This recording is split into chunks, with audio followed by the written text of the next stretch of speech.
Marxist party Pinarayi Vijayan private കമ്പനിയായിട്ട് മാറിക്കഴിഞ്ഞിരിക്കുകയാണ്. സോഷ്യലിസത്തെക്കുറിച്ചും തുല്യതയെക്കുറിച്ചും സംസാരിക്കുന്ന ഒരു പാർട്ടി, ആ പാർട്ടിയിൽ ഞാനൊക്കെ കരുതിയത് ഒരു ഡസനെങ്കിലും സ്ത്രീകൾ കാലഘട്ടത്തിന്റെ അനിവാര്യത എന്നുള്ള രീതിയിൽ വരാൻ പോകുന്ന നാളുകളിൽ എല്ലാ സമയത്തും പ്രസംഗത്തിൽ മാത്രമാണ് സ്ത്രീക്ക് തുല്യതയുള്ളത്. അപ്പോൾ അത്തരം ഒരു സാഹചര്യത്തിലേക്ക് ആ പ്രസ്ഥാനം മാറിക്കഴിഞ്ഞിട്ടുണ്ട്. അത് അവരുടെ ആഭ്യന്തരമായിട്ടുള്ള വിഷയമാണ്. ഞാൻ അതിനെക്കുറിച്ച് കൂടുതലൊന്നും പറയുന്നില്ല. അതെന്തായാലും നല്ല കാര്യമായി പോയി എന്നുള്ളതാണ്. കാരണം ഞങ്ങളുടെ പാർട്ടിക്കകത്ത് ബൂത്ത് തലം മുതൽ അഖിലേന്ത്യാ തലം വരെ 33% വനിതകൾക്ക് സംവരണം കൊടുക്കണമെന്ന് തീരുമാനിച്ചുകൊണ്ട് പാർട്ടിയുടെ ഭരണഘടന പൊളിച്ചെഴുതിയ ഞങ്ങളുടെ പൂർവ്വസൂരികളായിട്ടുള്ള നേതാക്കന്മാരായിരുന്നു മുരളി മനോഹർ ജോഷിജിയും ലാൽകൃഷ്ണ അദ്വാനിജിയും. അതിനുശേഷമാണ് ഇവിടെ കേരളത്തിൽ ഞങ്ങൾക്ക് അര ഡസനിലധികം വരുന്ന സ്ത്രീകൾ സംസ്ഥാന ഭാരവാഹികൾക്കകത്തുണ്ട് എന്നുള്ളതാണ്. ഞങ്ങളുടെ ഒരു സ്ത്രീ ഡൽഹിയിൽ ഇന്ദ്രപ്രസ്ഥത്തിൽ മുഖ്യമന്ത്രിയായിട്ടുണ്ട് എന്നുള്ളതാണ്. ഇത് പതിറ്റാണ്ടുകൾക്ക് മുൻപും സംഭവിച്ചിട്ടുണ്ട് എന്നുള്ളതാണ്. ഉമാഭാരതിയും അതുപോലെ തന്നെ ശ്രീമതി സുഷമാ സ്വരാജും ഉൾപ്പെടെയുള്ള ആളുകൾ അവിടെ മുഖ്യമന്ത്രി പദവിയിൽ ഇരിക്കുകയും ജനപക്ഷത്തു നിന്നുകൊണ്ട് പ്രവർത്തിക്കുകയും ചെയ്തിട്ടുണ്ട്.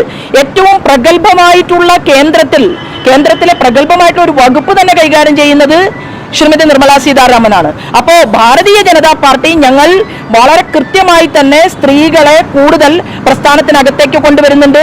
അത് ഏത് കസേരയിൽ ഏതെല്ലാം കസേരകളിൽ സ്ത്രീ ഇരിക്കുന്നു എന്നുള്ളതല്ല, സ്ത്രീയുടെ പ്രാതിനിധ്യം അത് കേരളത്തിൽ ഏറ്റവും കൂടുതൽ കാണിച്ചു കൊടുത്തിട്ടുള്ള ഒരു പാർട്ടി എന്നുള്ള രീതിയിൽ ഞാൻ സംസ്ഥാന പ്രസിഡന്റ് പറഞ്ഞതിനോട് 100 വട്ടം യോജിക്കുകയാണ്. അത് ഞങ്ങളുടെ ഭരണഘടന തീരുമാനമെടുത്തിട്ടുള്ള ഒരു കാര്യമാണ്. വലിയ മാറ്റം കേരളത്തിലുണ്ടാകും.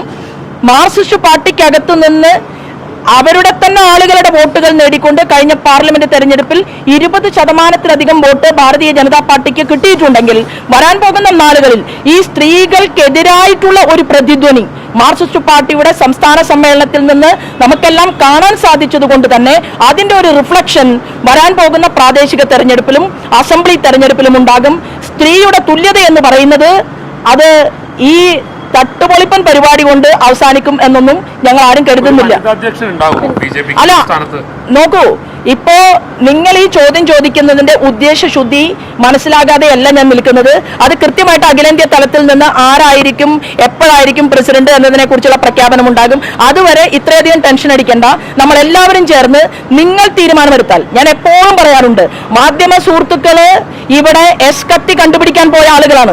നിങ്ങൾക്കറിയാഞ്ഞിട്ടല്ലോ ഏത് വഴിയിലൂടെയാണ് മയക്കുമരുന്ന് വരുന്നത്, ആരാണ് ഈ മയക്കുമരുന്ന് വ്യാപിപ്പിക്കുന്നത്, ആരാണ് ഇതിന് നേതൃത്വം കൊടുക്കുന്നത്, എവിടെയെല്ലാമാണ് ഇത് എത്തിയിട്ടുള്ളത്, ഏതെല്ലാം കുട്ടികളെ ലഹരി മരുന്നിന് അടിമകളാക്കിയിട്ടുണ്ട്. നിങ്ങൾ ഇറങ്ങി പുറപ്പെട്ടാൽ ഞങ്ങൾ മുന്നിലുണ്ടാകും. നിങ്ങൾ കൂടി കൈ തന്നാൽ ഈ കേരളത്തെ ശുദ്ധീകരിക്കാൻ വേണ്ടിയിട്ട് ആരേത് കസേരയിൽ ഇരിക്കുന്നു എന്ന് ചിന്തിക്കുന്നതിനേക്കാൾ ഉപരിയായിട്ട് ഈ ലഹരി മാഫിയയെ അടിച്ചമർത്താൻ നമുക്ക് ഒറ്റക്കെട്ടായിട്ട് പോരാട്ടം നടത്തണം.